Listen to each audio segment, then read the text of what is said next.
یا رب صل وسلم دائما ابدا على حبيبك خير الخلق كلهم. درود شریف. اندر نرم نہیں لگے ہوئے سلو ابھی جب آپ سلو ہوں صحیح ہے جب ٹھیک ہو اللهم صل على محمد وعلى آل محمد كما صليت على إبراهيم وعلى آل إبراهيم. اللهم بارك على محمد وعلى آل محمد كما باركت على إبراهيم وعلى آل إبراهيم.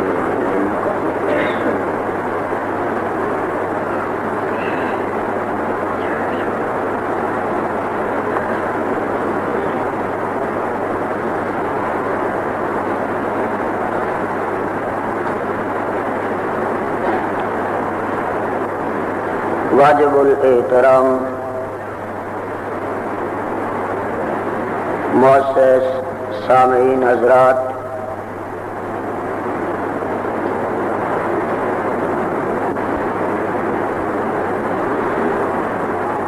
جامع مسجد نورانی حیدرآباد کے غیور مسلمانوں،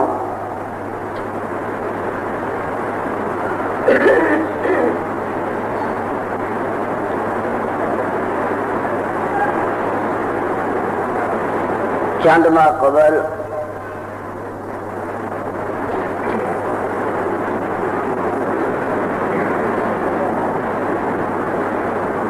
آپ کے شہر میں حاضری اور مختلف مقامات پر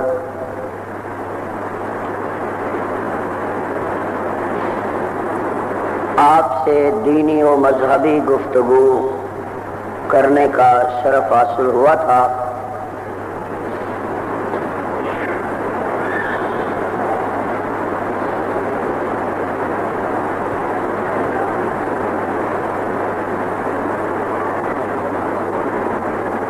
یہاں سے جانے کے بعد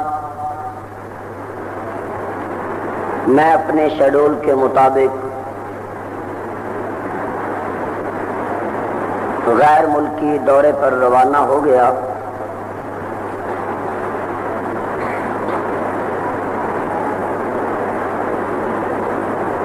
جب میں وطن واپس پہنچا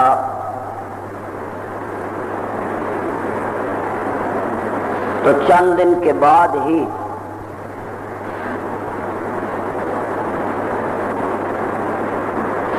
برادر جناب محمد فاروق آزاد صاحب انہوں نے یاد فرمایا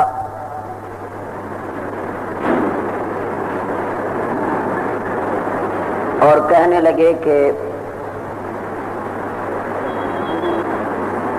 احباب کا اسرار ہے کہ آپ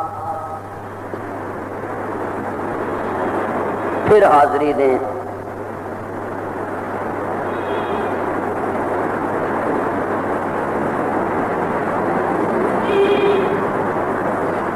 کیونکہ ان سے میرا بڑا دیرینہ تعلق ہے اور ماشاءاللہ آپ بھی بڑے صاحب جذبہ اور صاحب محبت لوگ ہیں.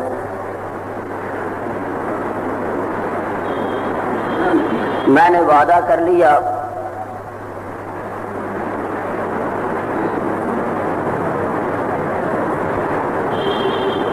اللہ کا لاکھ لاکھ شکر ہے کہ جس نے مجھے کیا ہوا وعدہ ایفا کرنے کی توفیق عطا فرمائی.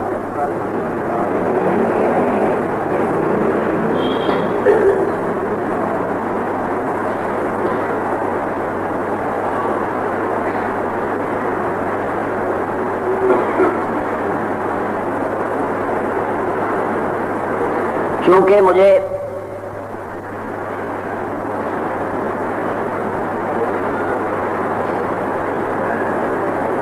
کہ ایک اور ملک کے سفر پر جانا ہے،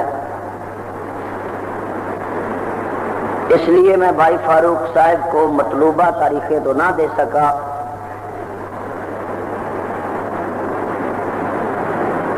البتہ جن ایام کا وعدہ کیا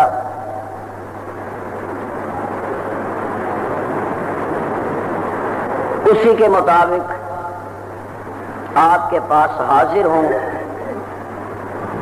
میں آپ سے بھرپور توقع رکھتا ہوں کہ آپ تمام حضرات میرے لیے ہمیشہ دعا فرمائیں گے کہ اللہ تبارک و تعالی مجھے دین کی صحیح خدمت نمود و نمائش، تصنع اور بناوٹ سے ہٹ کر خالصتاً اپنی رضا کے لیے کرنے کی توفیق عطا فرمائے۔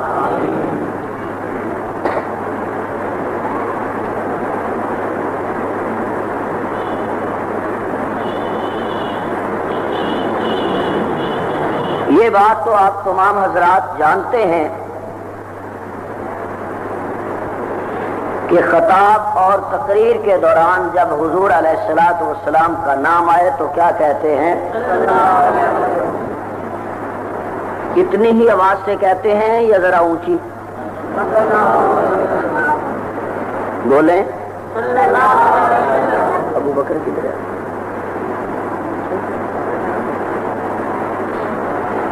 تھوڑا اور اونچی بولے بھائی، صلی اللہ علیہ وسلم۔ اور بات سمجھ میں آئے تو پھر کیا کہتے ہیں؟ تو آپ کے جمعے کا ٹائم کتنا ہے؟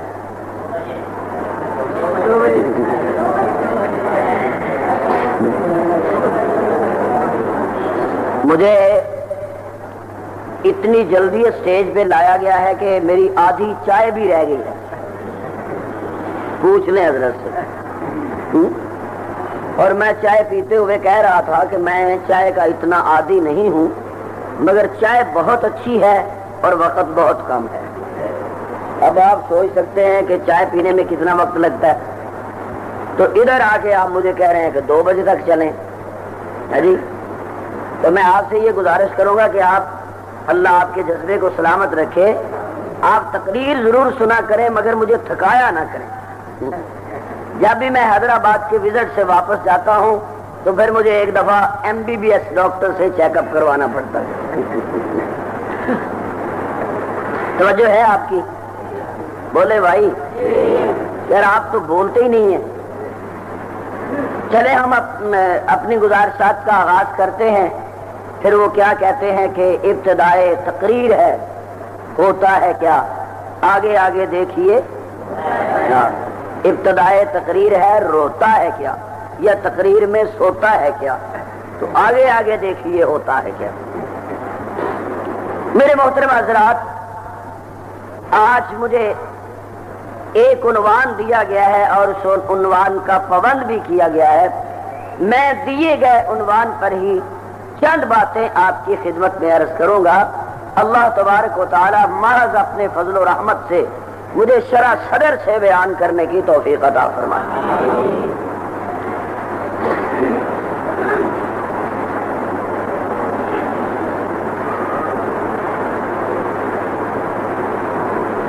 یہ دنیا ایک عارضی ٹھکانہ ہے،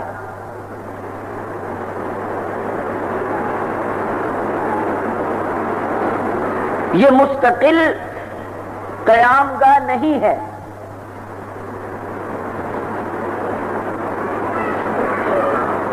اور دنیا میں رہتے ہوئے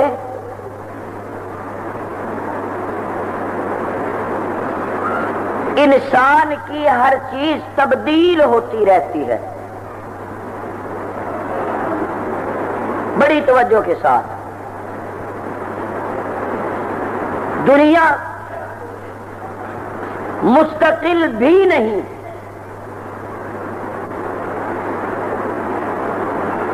اور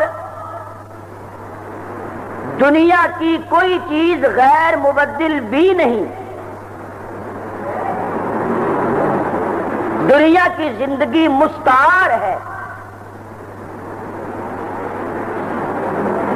اور دنیا میں دن، ہر مہینے، ہر سال ہر چیز میں تغیر رونما ہوتا ہے۔ آپ دیکھیں بہت سے احباب تشریف فرما ہے کہ جن کی داڑھی کے بال سفید ہو چکے ہیں، آج سے 5 سال پہلے وہ سفید تھے؟ بول دو نا یار۔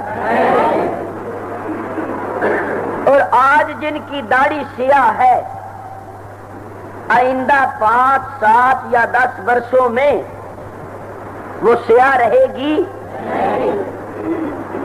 انسان کو بڑا ناز ہے اپنی طاقت پر، مولویوں کو ناز ہے اپنی مولویت پر، پیروں کو ناز ہے اپنی پیری پر، گدی نشینوں کو ناز ہے اپنی خانقاہوں پر، سیاستدانوں کو ناز ہے اپنی قوت و اقتدار پر، مگر بیچارے اتنے بے بس ہیں کہ داڑھی میں اگر ایک بال سفید آ جائے تو اس کو سیاہ نہیں کر سکتے۔ کر سکتے؟ اقتدار ہے، جوانی کا نشہ ہے، دولت ہے، ہاتھ میں تسبیح ہے، تن پہ جبہ ہے، باہر بہت بڑا کاروبار ہے، کہیے یورپ سے کہ کوئی ایسی مشین ایجاد کرے جو تیرے بالوں کو سفید نہ ہونے دے۔ ایسا ممکن ہے؟ موصوف صبح اٹھتے ہیں، شیشے کے سامنے آتے ہیں، مونچھیں دیکھیں، داڑھی کو دیکھا، سر کو دیکھا، یوں ہلا کے کہتے ہیں کہ اب کوئی چیز ملے نا، جوانی لوٹ آئے، شباب لوٹ آئے، میرے گزرے ہوئے ایام لوٹ آئے۔ مگر وقتی طور پر بالوں کو سیاہ تو کیا جا سکتا ہے، لیکن اللہ تبارک و تعالی نے جو زراعت انسان کے بدن میں رکھی ہے، اس سے اگتے ہوئے بال کو سیاہ کوئی نہیں کر سکتا۔ میرے معزز سامعین، کہنا یہ چاہتا ہوں، دنیا میں شباب نہیں رہتا، یا اور حوالے سے بات کرتا ہوں، میں اور آپ جس دنیا میں رہ رہے ہیں، جو زندگی بسر کر رہے ہیں، یہاں پہ بچہ جنم لیتا ہے، وہ بڑھتا جاتا ہے، ماں باپ کہتے ہیں ہمارا بیٹا 2 ماہ کا ہو گیا، رشتہ دار کہتے ہیں اب 3 ماہ کا ہو گیا، اب چلنے لگا ہے، لیکن کیا وہ بچہ جس کو چلتے ہوئے دیکھ کر ماں اور باپ خوشیاں بنا رہے ہیں، وہ زندگی کی طرف بڑھ رہا ہے یا موت کی طرف بڑھ رہا ہے؟ تو پھر خوشی کاہے کی؟ پھر شادیانے کس بات کے؟ پھر رونقیں کس بات کی؟ اور بیٹے کی عمر اگر 50 سال ہے تو 2 ماہ تو کم ہو گئے، 3 ماہ کم ہو گئے ہیں، سال کم ہو گیا ہے۔ میرے معزز سامعین، تغیر ہے، ہر چیز میں تبدیلی ہے، زندگی بڑھ رہی ہے، حقیقت میں گھٹ رہی ہے، ہر انسان موت کی طرف قدم ب قدم چلتا ہوا نظر آتا ہے۔ بچپن ہے، پھر لڑکپن آئے گا، لڑکپن ہے تو پھر جوانی آئے گی، جوانی ہے تو پھر بڑھاپا آئے گا۔ اگر اکڑ کے چلتا ہے تو کبھی کمر جھکا کے چلنا پڑے گا۔ پہلے غریب تھا، پھر امیر ہو گیا، اب امیر ہے، امیر ہونے کے بعد بوڑھا ہو گیا، بہت نفرت کر رہی ہے، بیٹے نفرت کر رہے ہیں، کوئی اس کو سنبھالنے والا نہیں ہے۔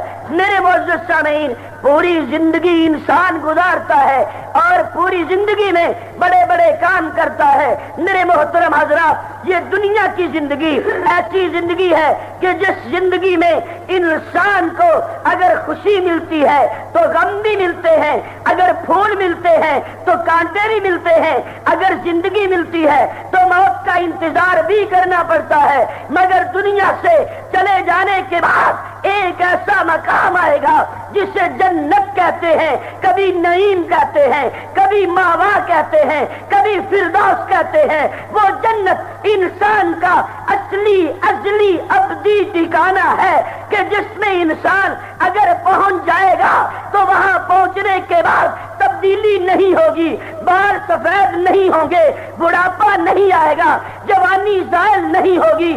ارے یار کہتا ہوں، پھول ملیں گے، کانٹے نہیں ہوں گے، خوشی ملے گی، غم نہیں ہوگا، زندگی ملے گی، موت نہیں ہوگی۔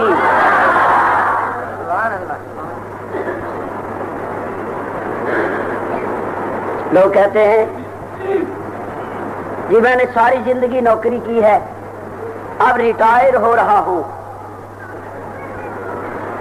ریٹائر تو سنا ہے آج کل مشرف صاحب بہت اچھے طریقے سے کر رہے ہیں، کیوں بھائی؟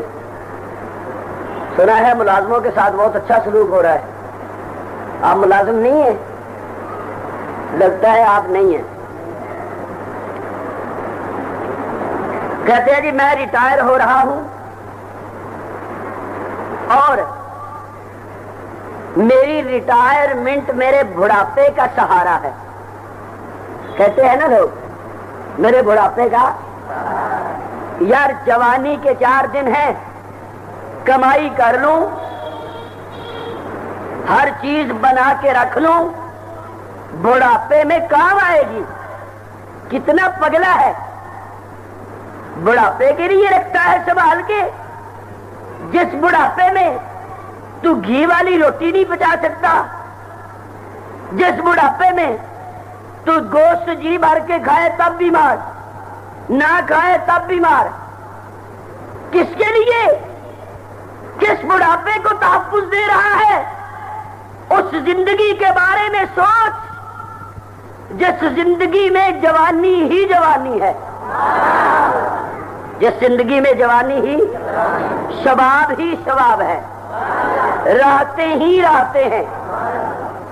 سبحان اللہ پہ پابندی، سبحان اللہ، سبحان اللہ تو آپ یوں ڈر کے کہتے ہیں کہ اللہ تعالیٰ معاف فرمائے بس۔ اللہ اکبر، یا حی یا قیوم۔ وہ جنت والی زندگی، وہ اخروی زندگی، وہ دائمی زندگی، وہ ابدی زندگی۔ میرے معزز حضرات،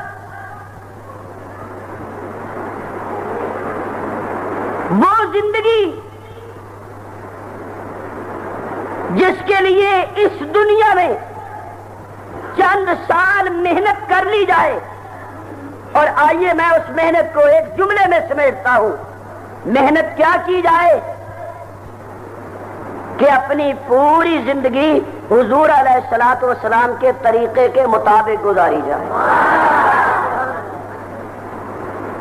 کوئی لمبی چوڑی تشریح کی ضرورت نہیں ہے۔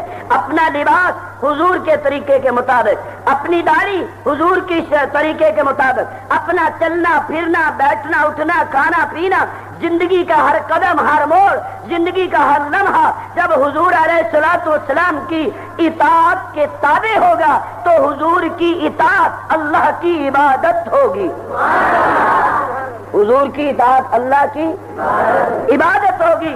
اور جو بندہ 24 آور 24 گھنٹے اللہ ہی کی عبادت میں لگا رہے، کہ جس کا اٹھنا سنت کے مطابق ہو، جس کا ناشتہ سنت کے مطابق ہو، دکان پہ جانا سنت کے مطابق ہو، جس کا دوپہر کا کھانا سنت کے مطابق ہو، ظہر کی نماز پڑھ عصر تک کام کر، عصر کی نماز پڑھ مغرب تک کام کر، مغرب کی نماز پڑھ عشاء تک کام کر، عشاء کی نماز پڑھ فجر تک سوتا رہے، صبح اٹھ کر فجر پڑھنا تیرا کام ہے۔ تیرے 24 گھنٹوں کو عبادت میں شمار کر دینا اللہ کا کام ہے۔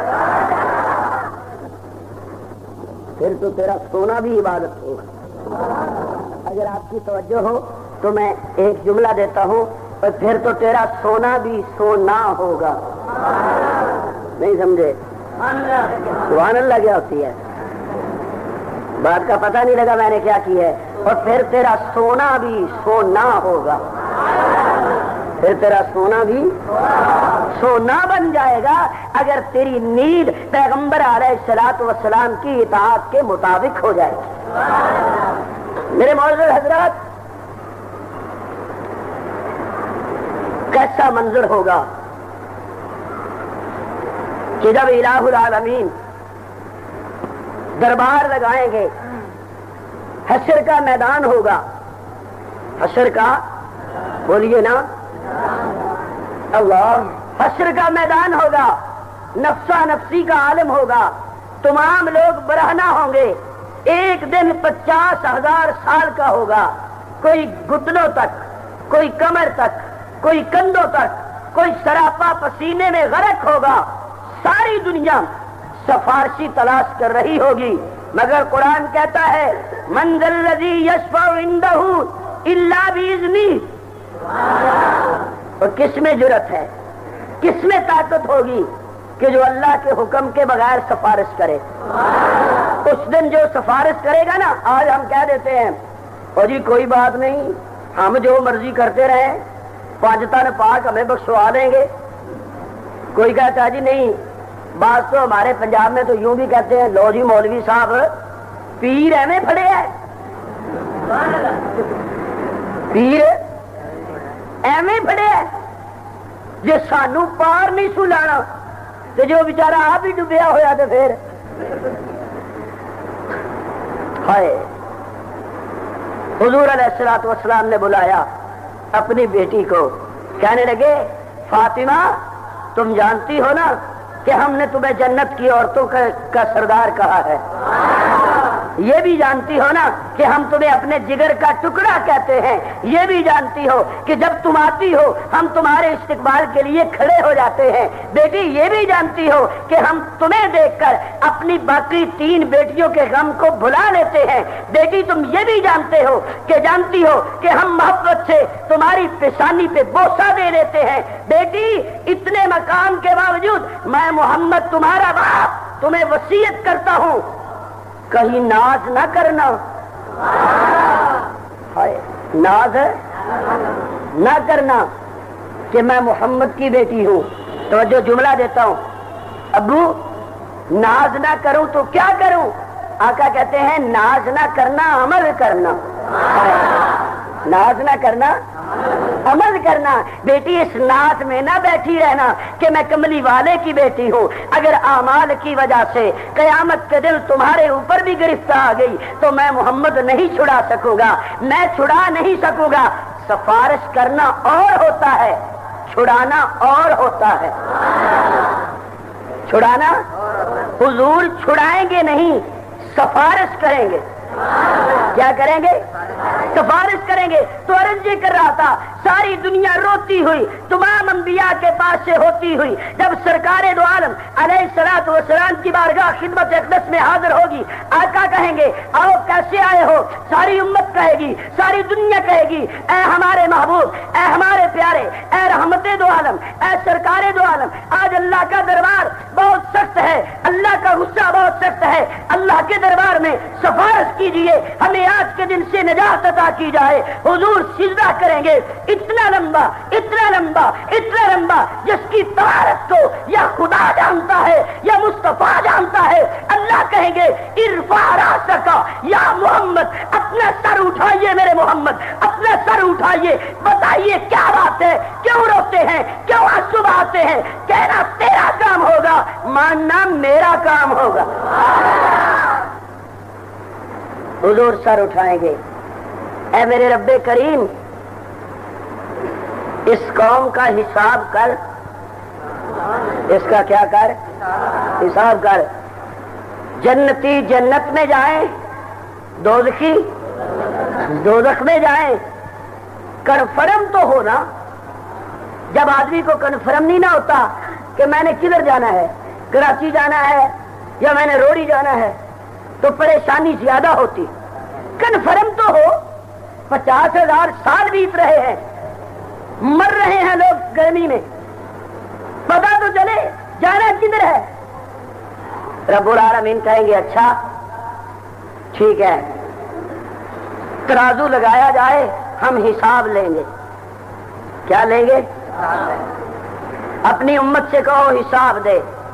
روایات میں آتا ہے حضور علیہ الصلوۃ والسلام اپنی پوری امت پہ نگاہ دوڑائیں گے، اور جب کوئی امتحان لینے آ جائے تو استاد سب سے لائق شاگرد کو پہلے بھیجتا ہے۔ آپ کو بات سمجھ آ رہی ہے؟ سوئے تو نہیں؟ ہاتھ کھڑے کریں جو سو رہے ہیں. اب وہ ہاتھ کھڑے کریں جو نہیں سوئے. ماشاءاللہ ایک ایک ہاتھ کھڑا کرتے ہیں یوں، وہ بھی لنڈا لنڈا. چلے بس رہنے دے. سمجھے بات؟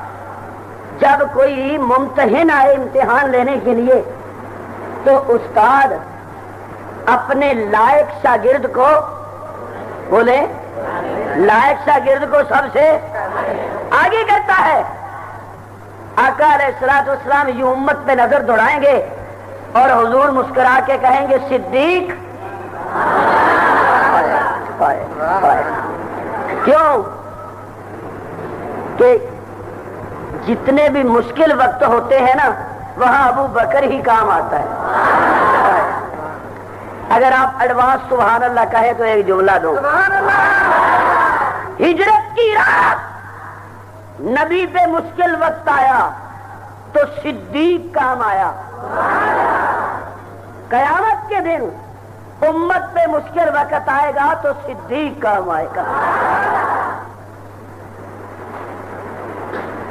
حضرت صدیق اللہ کے دربار کے سامنے جائیں گے. علماء کہتے ہیں جب اللہ ابو بکر کو دیکھیں گے تو اللہ کا غصہ ٹھنڈا ہو جائے گا. میں کہا کرتا ہوں ابو بکر سامنے جائیں گے تو اللہ کہیں گے ہاں کیسے آئے ہو؟ صدیق کہیں گے اللہ تیرے نبی نے بھیجا ہے کہ حساب دینا ہے. حساب اونچی کہو یار. حساب دینا ہے، حساب دینا ہے. ابو بکر اللہ کے دربار میں کھڑے ہو کے کہیں گے میرا تصور، کہیں گے رب کریم تیرا غصہ وجہ ہے، تیری خدائی وجہ ہے، تیری بلندی وجہ ہے، تیری اونچائی وجہ ہے، لیکن آج کرنا حساب. دیکھ تو صحیح بقایا کس کا نکلتا ہے. دیکھ تو صحیح نا. کرنا حساب اس سے حساب کرے گا کہ جس نے گھر میں سوئی بھی نہیں رکھی تھی. اس سے حساب کرے گا کہ جس نے بیٹی بھی نبی کے قدموں پہ قربان کر دی تھی. میرے معزز سامعین طویل اور لمبی باتیں ہیں. آخر ایسا وقت آئے گا کہ جنتی جنت میں ہوں گے. جنتی جنت میں ہوں گے. اچھا کون سی جنت ہوگی؟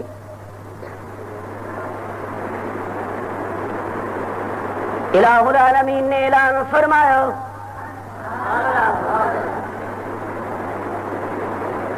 اللہ رب العزت فرماتے ہیں کہ جب جنتی جنت میں ہوں گے پہنچ جائیں گے اے میرے رب کریم اب یہ تو بتانا وہ تیری جنت کیسی ہوگی. اے میرے پروردگار حیدرآباد کے لوگ سمندر کے کنارے کو خوبصورت سمجھتے ہیں، پارک کی سیر کرتے ہیں، وادی کاغان و ناران کے قصے جھوم جھوم کے سناتے ہیں، گلگت اور سکردو کی خوبصورت مناظر کو اپنے الفاظ میں بیان کرتے ہیں. اے میرے پروردگار سوئٹزرلینڈ کی باتیں ہوتی ہیں، برطانیہ کی باتیں ہوتی ہیں، خوبصورت شہراہوں کی باتیں ہوتی ہیں. الہ العالمین نے اعلان فرمایا. اللہ فرماتے ہیں جب میرا بندہ میری جنت میں آئے گا، جب میرا بندہ میری جنت میں آئے گا تو سب سے پہلے جب کوئی مہمان جاتا ہے تو اس کو بٹھایا جاتا ہے نا، اس کے لیے بیڈ کا انتظام کیا جاتا ہے، صوفے کا انتظام کیا جاتا ہے، کرسی کا انتظام کیا جاتا ہے. نصیحت جھوم کی کہتی ہے جب میرا بندہ جنت میں آئے گا تو جنت میں آ کر میں اس کے بیٹھنے کا اہتمام کروں گا. اے میرے رب کریم وہ کس پر بیٹھیں گے؟ اللہ فرماتے ہیں فرمایا اعلیٰ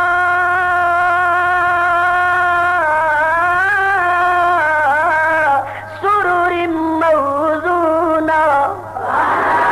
الہ العالمین نے اعلان فرمایا. اللہ اللہ فرماتے ہیں میں نے اپنے بندے کے لیے ایسی چارپائی بنائی ہے جس کا بان اور تاریں سونے کی ہوں گی، سونے کی تاروں کا بان ہوگا. توجہ کیجئے، بان سونے کی تاروں کا ہو اور بننے والے فرشتے ہوں، بننے والے فرشتے ہوں. اور انسان تجھے کیا ہو گیا ہے؟ ذرا اپنے مقام پہ کو سوچنا، ذرا اپنی عزت کو سوچنا. تو کہتا ہے کہ میں نے 1000 روپے کا نوکر رکھا ہوا ہے، فیکٹری میں 50 ملازم ہیں، میں 3 ہزار دیتا ہوں. گھر میں 3 ملازم ہیں، میں 4 ہزار دیتا ہوں. مسیحیت جھوم کے کہتی ہے اے میرے بندے، میرا بندہ بن جانا تیرا کام ہے، ملائکہ کو تیرا نوکر بنا دینا میرا کام ہے. اور تیری نوکریاں کرتے ہوئے نظر آئیں گے، تیری خادمیت کرتے ہوئے نظر آئیں گے. الہ العالمین نے اعلان فرمایا، اللہ فرماتے ہیں آؤ میں بتاؤں کہ میں نے ان کے بیٹھنے کا کیا انتظام کیا ہے. فرمایا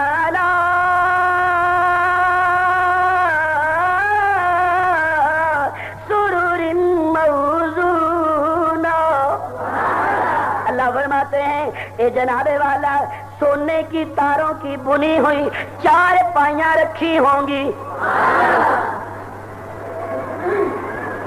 توجہ، اچھا 4 پائیاں سونے کی. اللہ فرماتے ہیں متقین علیہا، وہ ان 4 پائیوں پہ ویسے نہیں بیٹھیں گے. متقین علیہا، تکیے لگا کر بیٹھیں گے. تکیے بولو یار، جو وہاں بیٹھنا چاہتے ہیں وہ سیدھے ہو کے بیٹھ جائیں. جلدی کرو، اب دیکھو جنت کسے چاہیے یا کسے نہیں چاہیے. تکیہ لگا کر بیٹھے گی. کیوں؟ اللہ فرماتے ہیں دنیا میں نورانی مسجد میں تو میری مسجد کا ادب کرتے ہوئے بغیر تکیے کے بیٹھ، بغیر تکیے کے بیٹھنا. جب تو نماز پڑھتا ہے تشہد میں بغیر تکیے کے بیٹھتا ہے. جب تو تلاوت کرتا ہے بغیر تکیے کے بیٹھتا ہے.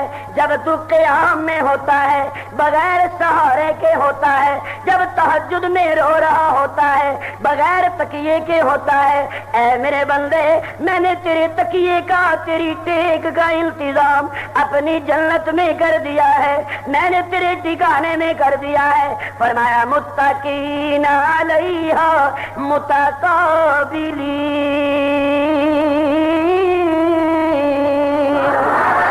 الہ العالمین نے اعلان فرمایا، اللہ فرماتے ہیں تکیے لے کر بیٹھیں گے. کیسے؟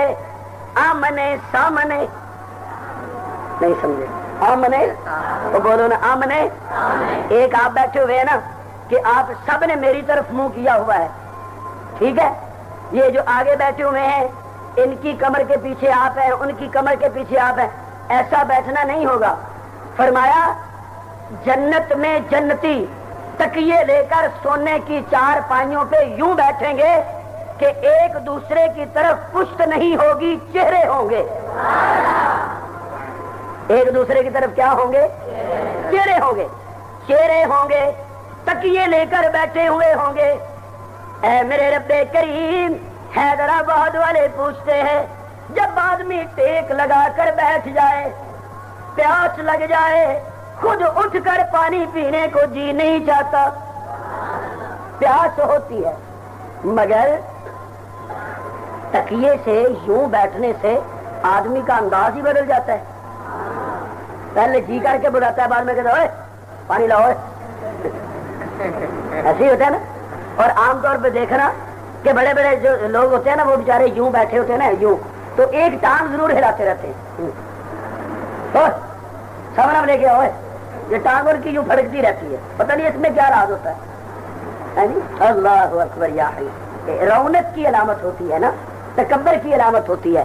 کبھی یوں پاؤں ہلا دیا، کبھی یوں پاؤں ہلا دیا. بڑی ادا سے بیٹھتے ہیں، بڑے انداز سے بیٹھتے ہیں. خاک ادائیں ہیں تمہاری،